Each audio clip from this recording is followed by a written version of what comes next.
வங்கக்கடலில் உருவான காற்றழுத்த தாழ்வு பகுதி ஆழ்ந்த காற்றழுத்த தாழ்வு மண்டலமாக வலுப்பெற்றிருக்கிறது. இது தொடர்பான மேலும் விரிவான தகவல்களை செய்தியாளர் மாணிக்கம் வழங்க கேட்போம். மாணிக்கம், தகவல்கள்.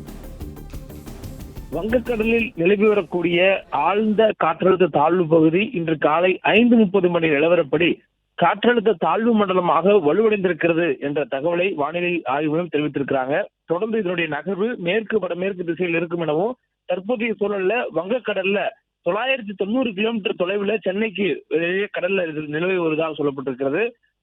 சென்னைக்கு கிழக்கு தென்கிழக்கு திசையில 990 கிலோமீட்டர் தொலைவில் நிலை கொண்டிருக்கக்கூடிய இந்த காற்றழுத்த தாழ்வு மண்டலம் அடுத்து வரக்கூடிய 24 மணி நேரத்துல மேற்கு வடமேற்கு திசையில் நகர்ந்து நாளைக்குள்ளாக இது ஆழ்ந்த காற்றழுத்த தாழ்வு மண்டலமாக வலுவடையும் எனவும், அதனைத் தொடர்ந்து மேற்கு வடமேற்கு திசையில் நகர்ந்திருக்கக்கூடிய இந்த காற்றழுத்த தாழ்வு மண்டலத்துடைய திசை புயலாக வலுப்பெற்றதுக்கு பின்னர் மாறுபடும் எனவும் வானிலை ஆய்வு தெரிவித்திருக்கிறாங்க.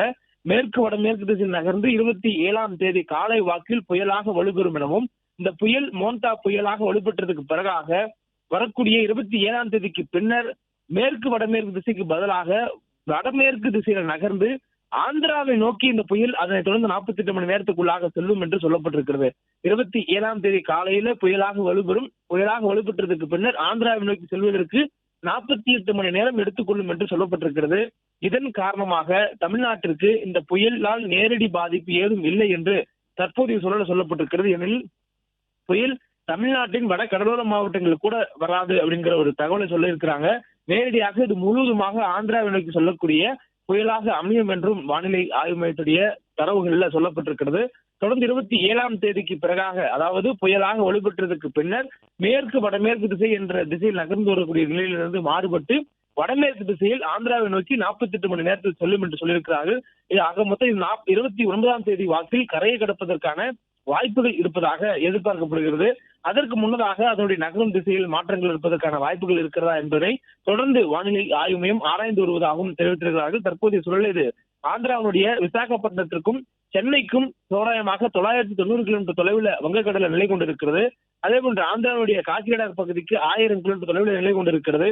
இதனுடைய நகர்வு என்பது சற்று மெதுவான வேகத்தில் நகர்ந்து வருவதாகவே சொல்லப்பட்டிருக்கிறது. மேலும் இது காற்றழுத்த தாழ்வு மண்டலமாக வலுப்பெற்றிருக்கூடிய நிலையில் அடுத்து வரக்கூடிய 24 மணி நேரத்தில் ஆழ்ந்த காற்றழுத்த தாழ்வு மண்டலம், அதனைத் தொடர்ந்து 27ஆம் தேதி காலையில் புயல், அதற்கு பிறகாக 29ஆம் தேதி ஆந்திராவில் கரை கடப்பதற்கான நிகழ்வு என்று தற்பொழுது வானிலை ஆய்வு மையம் இதற்குடைய நகர்வு மற்றும் இதனுடைய வலு, இதனுடைய கரை கடக்கும் திசையை கணித்திருக்கிறார்கள். தொடர்ந்து தமிழ்நாட்டிற்கு இதனால் நேரடியான பாதிப்புகள் ஏதும் இல்லை என்பதும் தற்போதைய அண்மை தகவலாக கிடைக்கப்பட்டிருக்கிறது.